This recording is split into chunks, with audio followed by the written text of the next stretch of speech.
ലോകരക്ഷകൻ്റെ ജീവരക്ഷയ്ക്കു വേണ്ടി ഒഴുക്കപ്പെടുന്ന നിഷ്കളങ്ക രക്തപ്രവാഹം. രക്ഷാകര പദ്ധതിയുടെ പൂർത്തീകരണത്തിന് ദേവകുമാരൻ്റെ തിരുരക്തത്തോട് ചേർക്കാൻ മാത്രം യോഗ്യത ദൈവം കണ്ടെത്തിയത് കുഞ്ഞിപ്പൈതങ്ങളുടെ ചോരയിലായിരുന്നു. കുരിശിൽ രക്ഷകൻ ചിന്താനിരിക്കുന്ന രക്തബലിയുടെ ആരംഭമായിരുന്നു പുതിയ നിയമത്താളുകളെ ആദ്യമായി നനയ്ക്കുന്ന ഈ രക്തബലി. കുഞ്ഞിപ്പൈതങ്ങളുടെ സഹനത്തിന് കാരണം ദൈവമല്ല, മനുഷ്യൻ്റെ അധികാര കൊതിയാണെന്ന് വചനം സാക്ഷ്യം തരുന്നു. ചരിത്രത്തിലുടനീളം ക്രിസ്തുനാമത്തിൽ ചിന്താനിരിക്കുന്ന രക്തബലികളുടെ തുടക്കമായിരുന്നു കുഞ്ഞിപ്പൈതങ്ങളുടെ ബലി.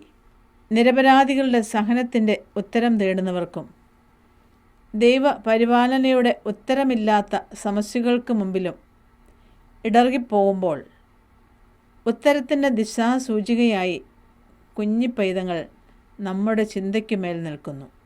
ഓരോ ശിശുരോദനവും അത്യുന്നതൻ്റെ സന്നിധിയിൽ എത്തുമെന്നതും ഓരോ തുള്ളി രക്തത്തിനും കണക്ക് കൊടുക്കേണ്ടി വരുമെന്നതും നമുക്ക് മറക്കാതിരിക്കാം.